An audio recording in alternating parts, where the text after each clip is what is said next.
Tito Oo. Boy. Ngayon ba, nalilibre mo na si Ashley? Kasi di ba dati, nililibre ka lang? Kaya nga, Tito Boy, may kwento nga ako sa pumunta ako Japan. Okay na ba yung kwento yun? Oo naman. Ako talaga Hindi, sabi, kasi- oo naman.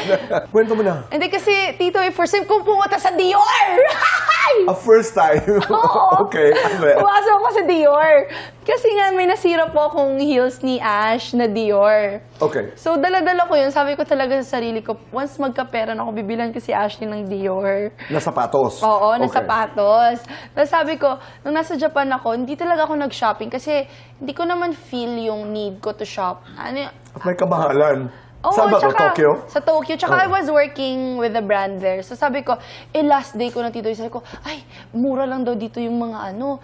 Sige nga, kaya, tinignan ko yung bangko. Sabi ko, parang, kaya ko naman na pala. Okay. Kaya ko naman na pala siguro. So sabi ko po, punta ako ng Dior, bili ako ng ano, as in Tito Boy, binigyan na ako ng water. Eh, ganun sila, di ba? Yes. Pag mukha kang bibili, Oo. di ba? Pero nanginginig talaga ang loob-loob ko, Tito Boy. Kasi Mag-isa ka first lang? time- Magkasama ka? Na, si Tito ko hindi marunong. Okay. Alright. Hindi din marunong. Oh, sige. So, syempre, kinakabahan ako kasi baka paalisin ako dito. Baka magmukha akong ano, Shubi, imagine mo na lang, palagi ka dito. Magkano? Ganon ako. Ganon ako, Tito Boy. Okay. Pero I was really happy to buy that shoes for her. You got a pair. Yeah, that was my biggest purchase ever. Oh, may kamahalan.